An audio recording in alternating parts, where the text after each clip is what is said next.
ഞാൻ അന്നേ പറഞ്ഞതല്ലേ, ഓപ്പറേഷൻ തുഫാൻ പ്രഖ്യാപിക്കുമ്പോൾ അവരുടെ സോഫ്റ്റ് ടാർഗറ്റ് നമ്മുടെ കുട്ടികളാണെന്ന്. വളർന്നു വരുന്ന നമ്മുടെ കുട്ടികളെയാണ് അവർ കണ്ണുവെക്കുന്നത്.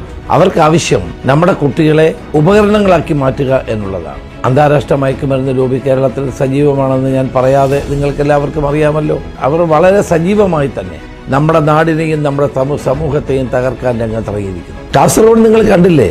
കാസർഗോഡ് മേലാപ്പറമ്പിൽ ഒരു മുട്ടായി ഫാക്ടറി പോലീസ് കണ്ടെത്തിയിരിക്കുന്നു. ഓപ്പറേഷൻ തുഫാന്റെ ഭാഗമായി കണ്ടെത്തിയ മുട്ടായി ഫാക്ടറിയിൽ കുട്ടികൾക്ക് വേണ്ട മിഠായികൾ ഉണ്ടാക്കുകയാണ്. പുറം ലോകം അറിയുന്നത് ഇത് മിഠായി ഫാക്ടറി, പക്ഷെ അവിടെ ഉണ്ടാക്കുന്നത് ലഹരി നിറഞ്ഞ മുട്ടായികളാണ്. ഇവർ നമ്മുടെ കുട്ടികൾക്ക് നൽകുന്നത് ഇത്തരം മുട്ടായികളാണ്. ഇത് ലഹരി മുട്ടായിയാണ്. ഈ ലഹരി മുട്ടായി നമ്മുടെ കുട്ടികളെ എവിടെ എത്തിക്കുന്നു?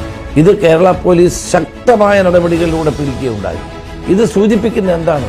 ക്യാച്ച് ദം യങ്, ചെറുപ്പത്തിൽ തന്നെ കുട്ടികളെ പിടിക്കണമെന്നുള്ള അന്താരാഷ്ട്ര മയക്കുമരുന്ന് ലോബിയുടെ ഏറ്റവും ശക്തമായ നിർദ്ദേശത്തിന്റെ ഫലമാണ് ഇതെല്ലാം. നമ്മുടെ അധ്യാപകർക്ക് ഇത് ശ്രദ്ധിക്കാൻ കഴിയുന്നുണ്ടോ? മാതാപിതാക്കൾക്ക് ശ്രദ്ധിക്കാൻ കഴിയുന്നുണ്ടോ? പോലീസ് മാത്രം വിചാരിച്ചാൽ ഇത് നടക്കില്ല. പക്ഷേ ഈ ലഹരി മാഫിയയുടെ നടുവൊടിക്കുന്ന പ്രവർത്തനങ്ങളുമായി തന്നെ പോലീസ് മുന്നോട്ട് പോകും. ഒരു സംശയവും വേണ്ട. ഓപ്പറേഷൻ തുഫാൻ ഒരു കൊടുങ്കാറ്റിനെ പോലെ ആഞ്ഞടിക്കുകയാണ്.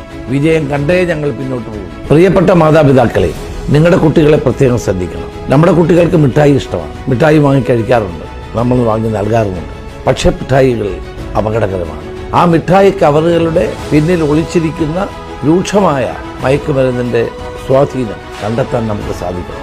അത് നമ്മൾ ശ്രദ്ധിച്ചേ മതിയാവും. അല്ലെങ്കിൽ നമ്മുടെ കുട്ടികളെ ഈ അന്താരാഷ്ട്ര മയക്കുമരുന്ന് ലോബി തൂക്കിയെടുത്തുകൊണ്ട് പോകും. അതിനുള്ള അവസരം ഉണ്ടാകരുത്. കേരള പോലീസ് നിങ്ങളെ സഹായിക്കും, നിങ്ങളോടൊപ്പമുണ്ട്. ഒരു ഫോൺ കോൾ മതി, നിങ്ങൾ എടുക്കൽ കേരള പോലീസ് എത്തും. ഈ മയക്കുമരുന്ന് ലോബിയുടെ നടുവൊടിക്കാൻ നമുക്ക് ഒരുമിച്ച് പ്രവർത്തിക്കാം. ജയ് ഹിന്ദ്.